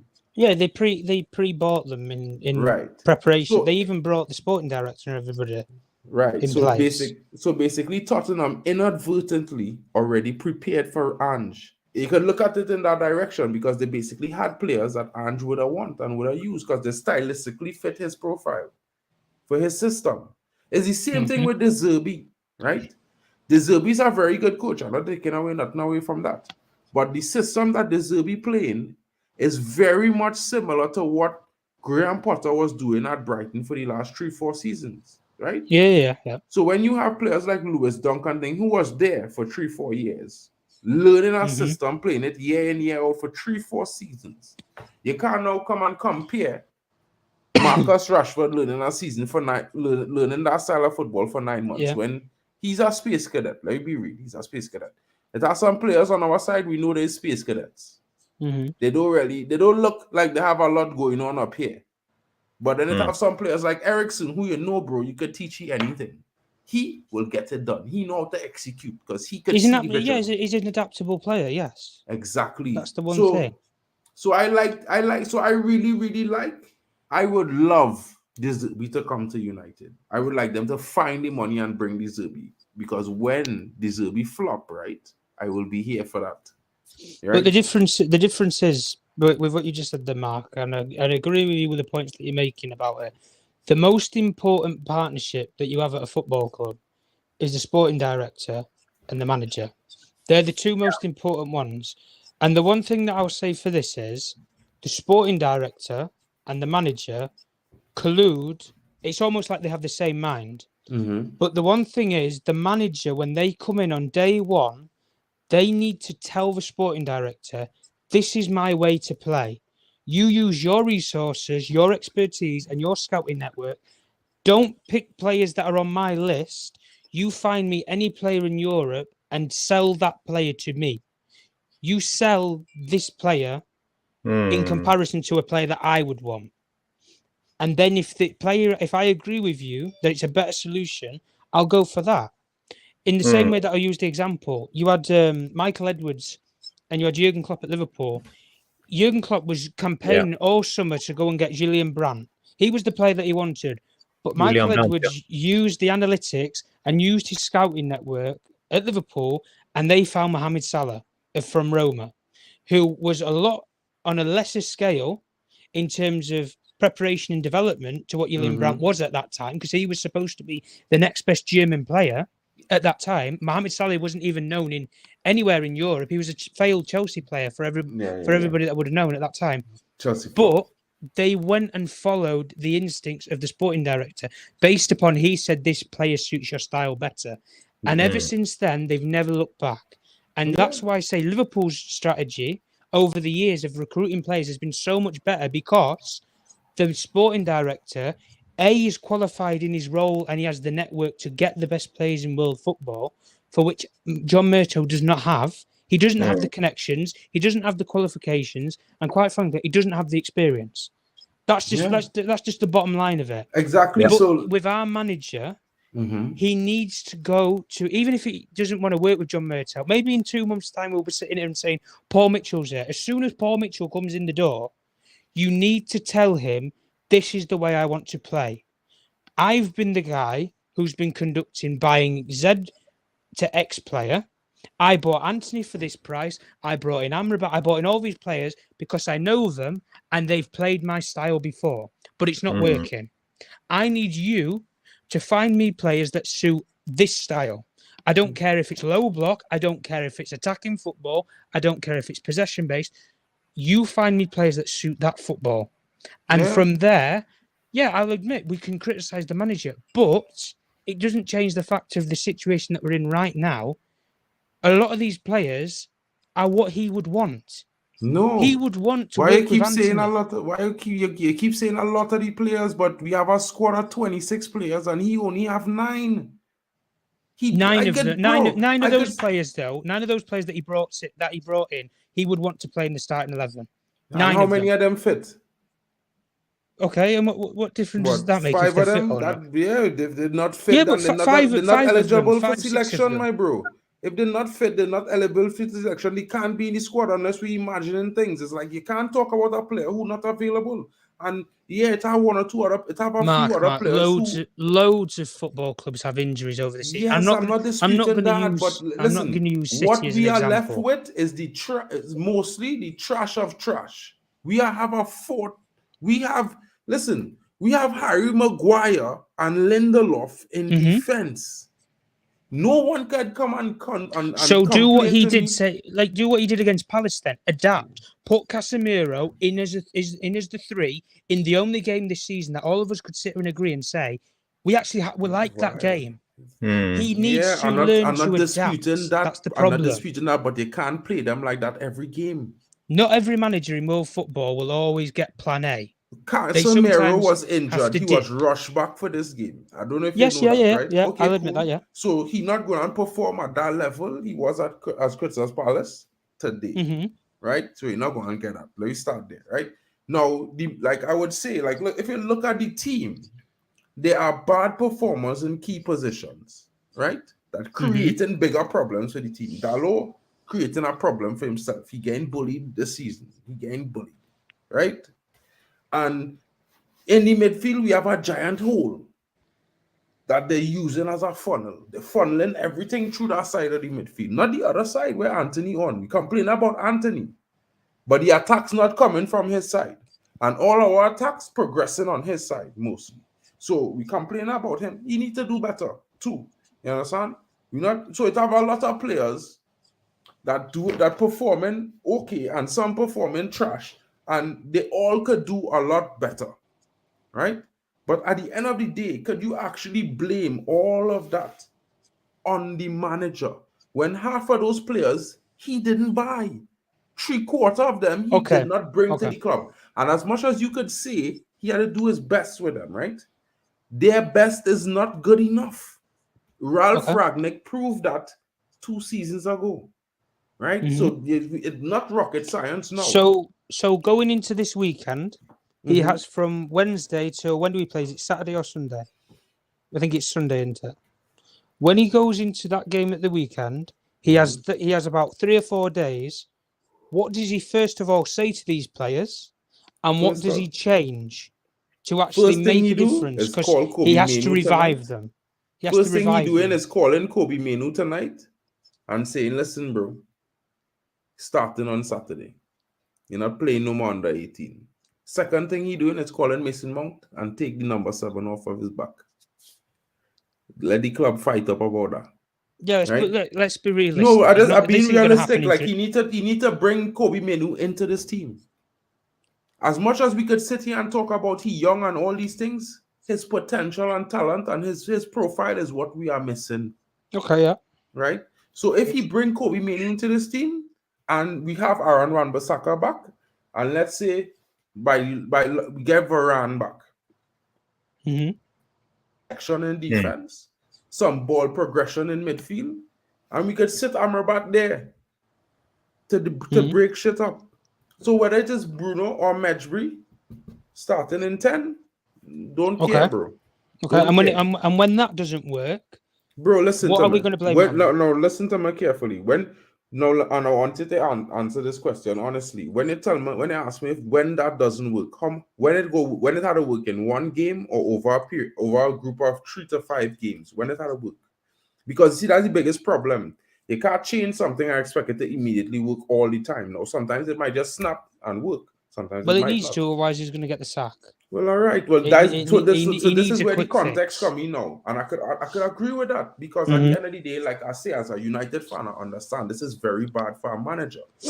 But I will say this, I will keep saying this: if we in a rebuild, this is actually ideal circumstances because this is where the manager is actually in every single situation of any club that went through a rebuild. Man City could tell you that. Arsenal could tell you that. Because until Arsenal finished 9th twice, Arteta wasn't back there. He wasn't able to get rid of Aubameyang and all those players until he finished 9th twice. So if Arsenal, who at the heights we see in Arsenal is right now, could take finishing 9th twice with shit football, we drop them up. Southampton drop them up. All kind of teams drop Arsenal up 6-1, 5-1, 8-1. All kind of thing they get drop up them 2 years. He had no style of play. Same thing with Jurgen Klopp. Everybody's talk about Jurgen Klopp had style of play first 90 minutes. Jurgen Klopp get drop up for his first season. He finished 8th. Second season he finished 5th. Right? The third season is when he started to look like something, but he still finished 6th. So you could check it, you could go and check it and fact check it and see. But we go and say Eric Ten Hag is shit. He have a shit structure around him. He don't even have a half-rate sporting director to help him out, right? And then what? We go and just be like, okay, sack him. Yeah, we go and go through this for the night. We go and have the same conversation 18 months from now if they sack Ten Hag. And whoever the manager is, then it could be Zinedine Zidane. Okay, so yeah. Well, you were just saying there about if you bring in a new sporting director. Let's say Ratcliffe and Sir Dave Brailsford, they bring in Paul Mitchell because that's the guy that they want. Yeah. If he comes in and he doesn't believe in what Eric Ten Hag's way of playing is, and he doesn't believe that that's going to be successful, and they decide to get rid of him, what are we going to do? Are we going to back the actual oak? Are we going to back what Ratcliffe and Brailsford and Mitchell believe, that they don't believe that this is the right way forward, or what are we going to do, guys? Yeah, well, you see, at that point, we reach our bridge we had to cross. No, at the same time, no, I could say, I might turn around and tell you this. I think, right, that same guy, Paul Mitchell, would be excited to work with Eric Ten Hag. Because I think that I don't think as smart as you are, Tom, to be fair. I think I average. But to be fair, I think for some reason, I just see little patterns. I see little highlights in odd places now, And I could objectively say, like, okay, this game was 90% shit, but it had a few moments that show me that if these players did better or had more effort or was just a little bit more intense, right, we could have a different result. Then it's like, for me, I think into myself, then if we replace them with some players who have a decent amount of ability, but 100% effort and work ethics, right? They're hungry and they're willing to go the extra mile.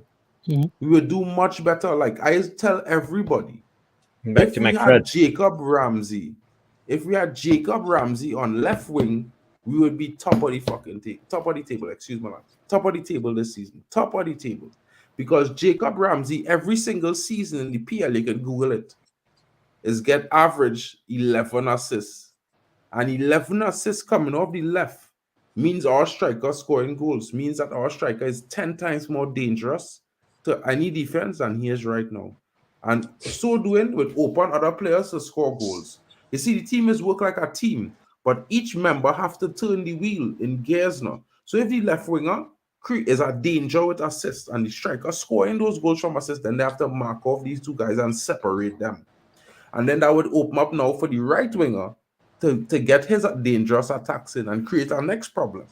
And it's so on, it's go on. And that's why Man City is so great. That's why Arsenal doing so well. Because when you have function, you understand? It's called function. When Gabriel Martinelli get the ball, I think that's the best winger Arsenal have apart from Trossard. I don't rate Saka at all because I think he's a Mason Greenwood regen. If not for Mason Greenwood, he would have never played for England. But that's just my opinion. But let me go again. I just think Gabriel Martinelli is so unpredictable. And he has the ability, he could take it to the byline or he could cut the inside. And nobody knows what he going to do until he do it. Mm-hmm. And that is the biggest threat in Arsenal offense. When that fella on form, Arsenal has always scored 2 or 3 goals. When he out of form, Arsenal is struggle to score goals. Unless Trossard on the field. Because Trossard is another player that is just like that. You never know what he's going to do. But when he do it, anytime you're half a step behind him, is goal or assist. Because he has the ability, like it's hard because we don't have a player like that right now. We're supposed to, Marcus Rashford supposed to be that player. Bruno's supposed to be a type of player like that. They're out of form terribly. The manager cannot depend on them. But if you know these guys was delivering for you, you will back them. It's like if you was a boss of a company, right? And you have a best salesman. And he was selling the more cars than the other 5 salesmen added together. And then 2 months pass and he ain't sell a car. Oh. It's like, we're going to sack him? No, because for the last 6 months, he outselling the other 5 salesmen put together. So you would try to bear with him. What if that run into a 6-month period? Obviously, you will want to sack him. You might sack him. But you might not, because you'll be like, listen, for the last 2 years, this man was outselling everybody else. He in a rut. Then we gave him a little break. And then, 3 months pass, and then all of a sudden, he start to sell again.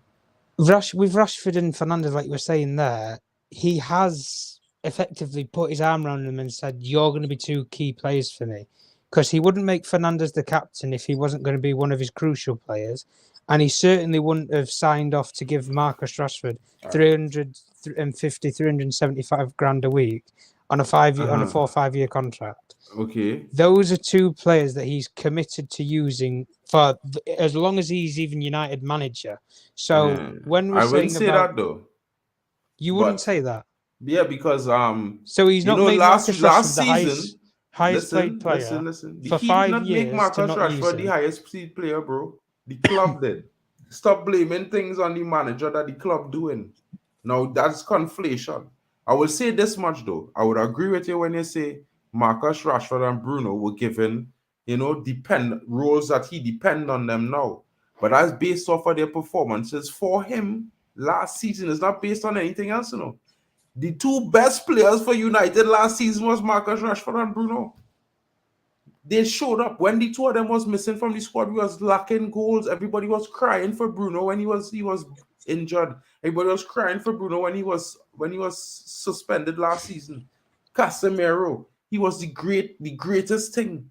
We now realize why Man United was missing at the end, but now this season, he's shit. But I digress. All I'm saying is that, listen, right? It's fine margins this season. Some of the players that we depended on last season, they're terribly out of form. So now he at an impasse right now, right?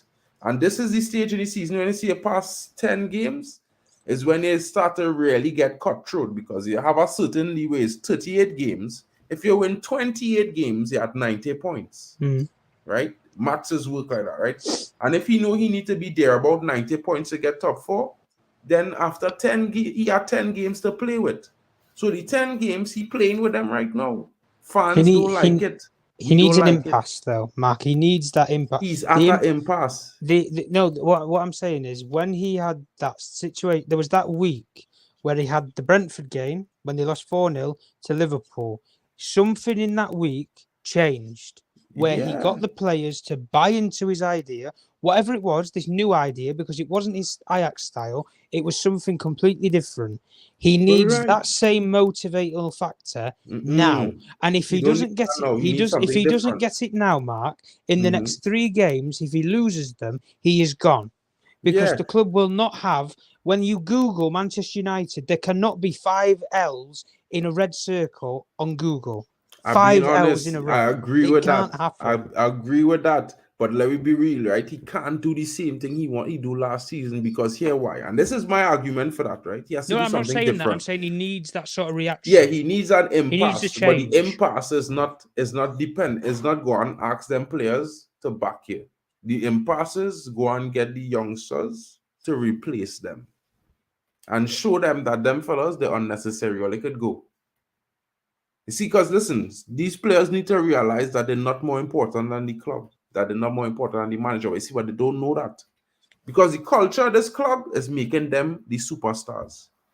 So they know they have full power, so they can do whatever they want, bro. Like I support Marcus Rashford going to party for his birthday. He needed that, bro. He in bad form. He need to get himself into some kind of happy mode where he feel good. So he could come and bang in goals. Right? But you see, it's like for me, I look at it from the real world, right? And in the real world, it's not perfect. Sometimes a player might start off on the run in the first 2 games you assign him and score goals and do amazing things. Sometimes it might be his second season or his third season where he actually show the star he is. That's how football used to be when I was watching football back in the days. Football changed now, but in my opinion, the players didn't get more intense, they get more soft, like Gillish now. Because I just see more fierce tackles in the women's game, bro. I just watch the United women play, and them is playing some brutal tackles on some women, bro. So I looking at it from the perspective, but the players need to be accountable. They're not showing intensity. They're not doing the basics. I cannot blame the manager for their poor work ethics because that is a you problem. That is not a company problem. The company is set a standard. When you apply to work for that company, you already tell yourself you want to set yourself at the standard of that company, and you will meet that standard every day.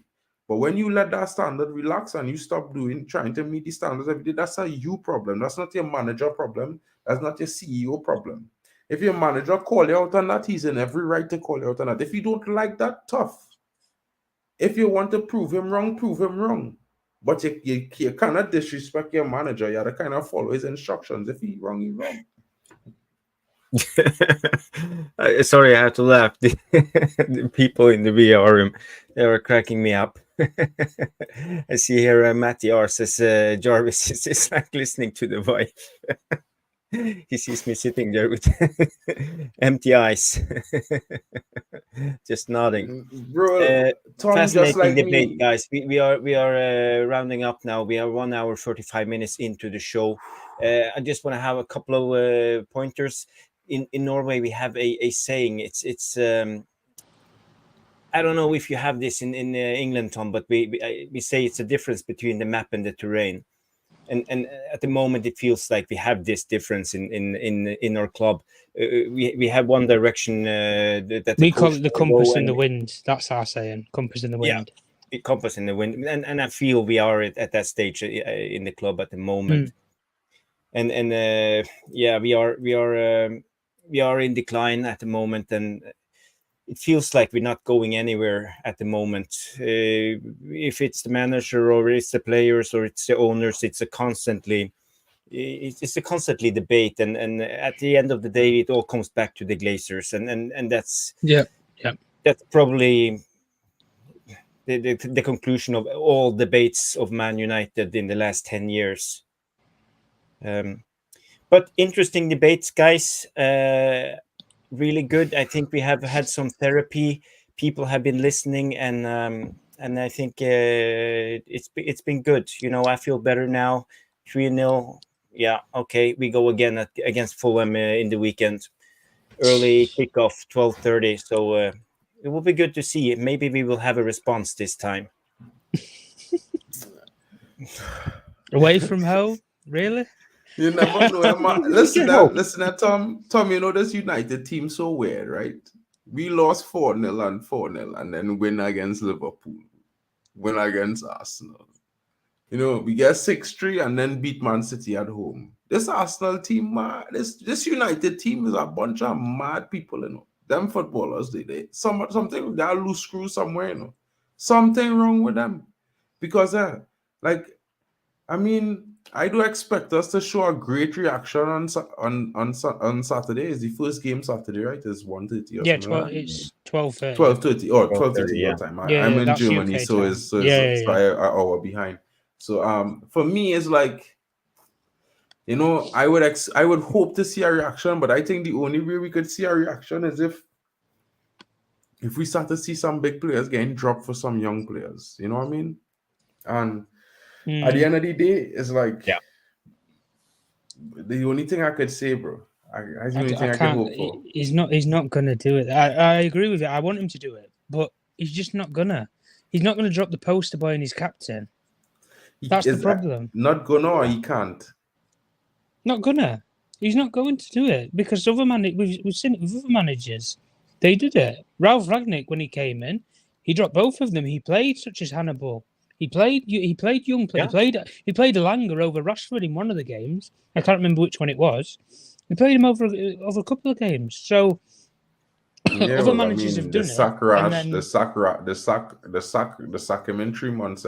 He didn't last Well, too long, so, and he wasn't meant to be coach. He wasn't brought to be the coach. Exactly. He was not. So what do you think ended his career here? Not The guy's a Rashford? football.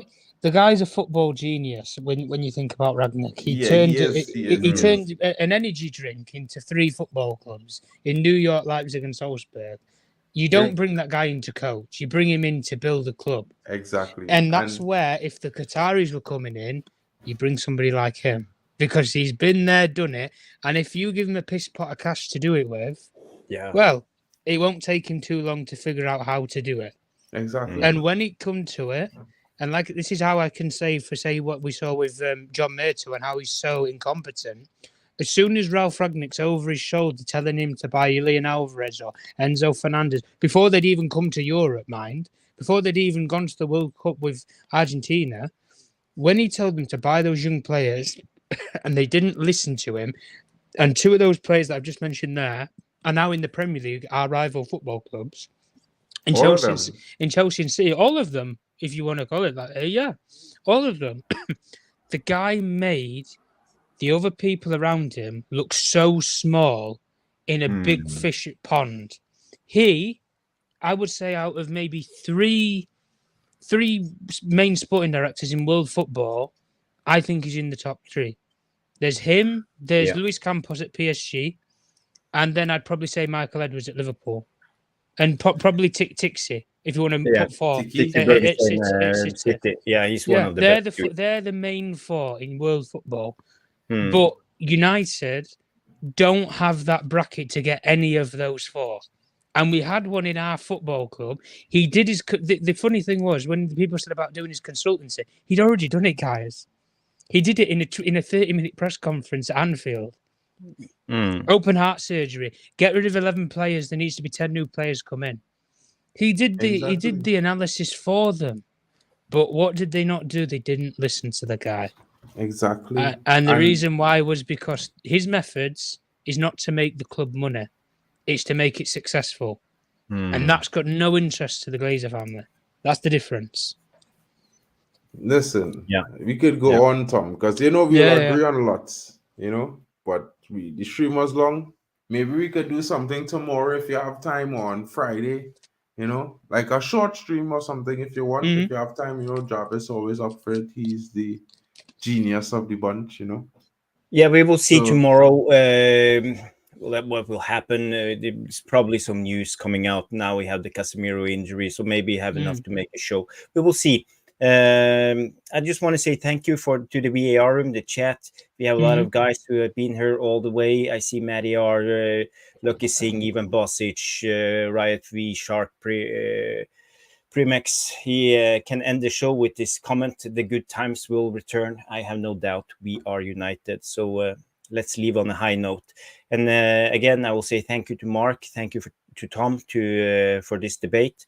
And we will end with the usual peace, love, and banana. So have a good one, guys.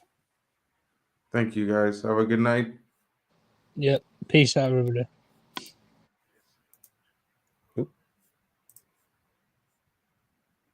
I can't find it. Catch you later.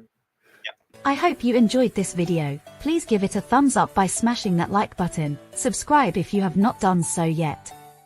If you want to take it to the next level, you can always show your appreciation to sponsor our channel by clicking below the video title where you will see the heart icon with the text saying, thanks.